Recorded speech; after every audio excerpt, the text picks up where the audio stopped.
we have Peter Schweizer on with us. Peter is, he's just tremendous. He's a guy who's written some of the best, most informative books on the corruption of our government, both Republican and Democrat.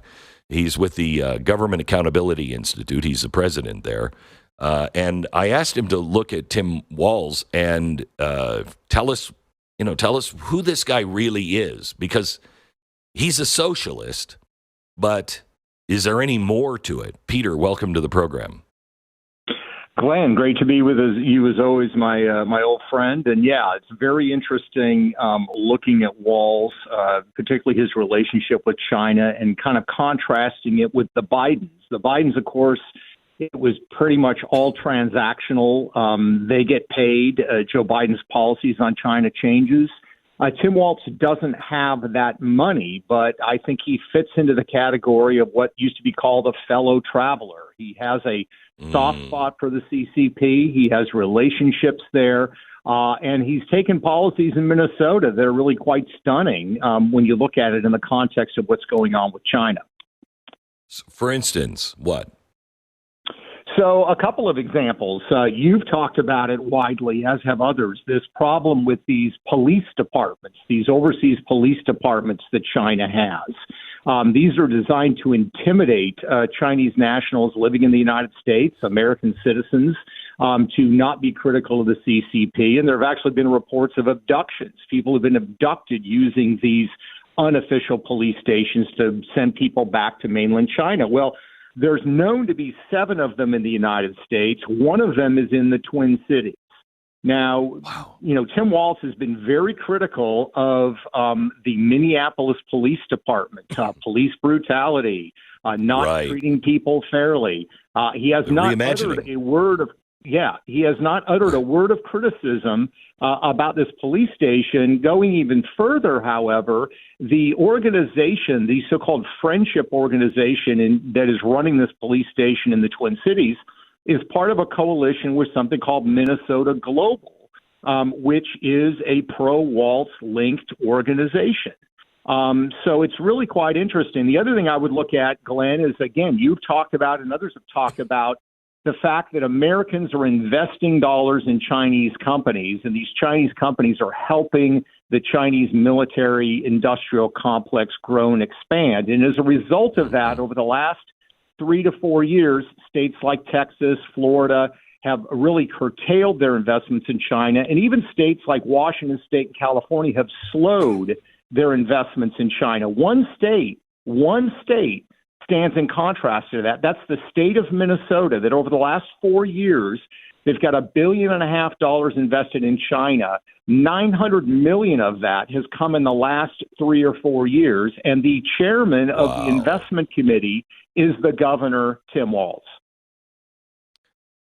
Wow. So, on the bright side, there's no evidence that he's taking money. On the downside, he just agrees with China. It likes their system. Yeah. Thinks they're great. Yeah, no, that's exactly right, Glenn. And there are a couple of sort of, I think, telltale signs. And of course, we're continuing to investigate this. He set up this student exchange program that the Chinese government, helped to fund to bring students to China. That, of course, was done with a known entity connected to the Chinese Foreign Ministry that has been known since the 1990s to be linked to the CCP for the purposes of, spreading the good news about the communist gospel. Well, if you look at some of the press accounts, the local Midwestern papers, when this exchange was going on, one of the things that Tim Walz was telling students, American students participating, was go to China, but, quote, downplay your Americanness. Now, this, may seem like an innocuous comment, but, this is a cultural exchange. We certainly would not tell Chinese students coming to the United States to play down their Chineseness. And so, there are things like that. There are statements. He has criticized Tiananmen Square, but he's created a moral equivalence with Wounded Knee. In the United States, 10,000 Chinese were massacred at Tiananmen Square. Of course, Wounded Knee was terrible. Native Americans were killed. but it was nowhere on the scale. And of course, it happened, 150 years ago. Yeah, that's what I was going to say. There's a difference between Tiananmen Square, where the world has been civilized, and Wounded Knee. Wounded Knee is one of the worst scars, in my opinion, that we have. It is an embarrassment to the United States. Yeah. So I am big on Wounded Knee and the truth on Wounded Knee. But I got to tell you, Tiananmen Square, that happened, 1989? Yeah. And we Glenn, saw it live thing. on television. Yeah, and what you said, I think, is so true. And sort of after Wounded Knee happened and word got out, the consensus was, this is terrible. This is a scar on America, and it's recognized as such. Contrast that in China with the treatment of Tiananmen Square. And the president of China, President Xi, his wife is a very famous singer in China. They've been married for decades. She actually serenaded the troops at Tiananmen Square after the massacre. That tells you how our political system and their political system sees it differently. Tim Walz will not acknowledge that. He will always make excuses for China's conduct. Okay, so we haven't had, Dick Cheney was very powerful, and his influence was felt in the Bush administration. How much influence do you think Tim Walz will have on Kamala? Or is it just their fellow travelers again? Yeah, I think that Walz will have a lot of influence, and I think particularly in the area of foreign policy. He doesn't have experience, but she doesn't either. And the examples where she has traveled and met with diplomats overseas, whether it's Central America or Europe, let's just say, has been underwhelming. So I think Walz was brought in. He was seen by the advisors around her as a sort of quote unquote steady hand.